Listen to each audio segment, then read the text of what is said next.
బంగాళాఖాతంలో ఏర్పడిన అల్పపీడనం ఇవాళ వాయుగుండంగా మారే అవకాశం ఉంది. రేపు ఉదయం దక్షిణ ఒడిశా, ఉత్తరాంధ్ర మధ్య తీరం దాటే అవకాశం ఉంది. దీని ప్రభావంతో తెలుగు రాష్ట్రాల్లో భారీ వర్షాలు కురిసే అవకాశం ఉంది. ఏలూరు, పశ్చిమ గోదావరి, గుంటూరు, పల్నాడు జిల్లాలకు ఆరెంజ్ అలర్ట్ జారీ చేశారు. బాపట్ల, పల్నాడు, ప్రకాశం జిల్లాలో కొన్ని చోట్ల భారీ వర్షాలు పడే అవకాశం ఉంది. ఉత్తరాంధ్ర, ఉభయ గోదావరి, నెల్లూరు, కర్నూలు, నంద్యాల జిల్లాలో మోస్తారు నుంచి భారీ వర్షాలు పడే అవకాశం ఉంది. తీరం వెంబడి గంటకు 40 నుంచి 50 కిలోమీటర్ల వేగంతో ఈదురుగాలులు వీస్తున్నాయి. మత్స్యకారులు వేటకు వెళ్లొద్దని అధికారులు హెచ్చరించారు.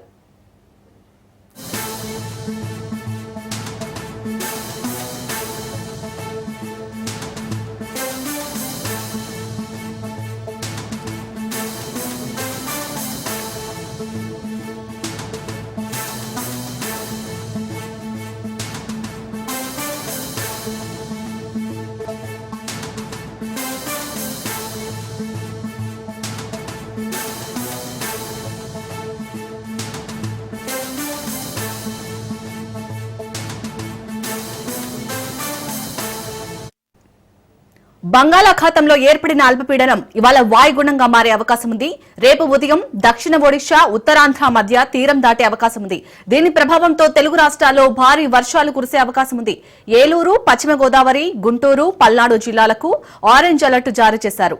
బాపట్ల, పల్నాడు, ప్రకాశం జిల్లాలో కొన్ని చోట్ల భారీ వర్షాలు పడే అవకాశం ఉంది. ఉత్తరాంధ్ర, ఉభయ గోదావరి, నెల్లూరు, కర్నూలు, నంద్యాల జిల్లాలో మోస్తారు నుంచి భారీ వర్షాలు పడే అవకాశం ఉంది.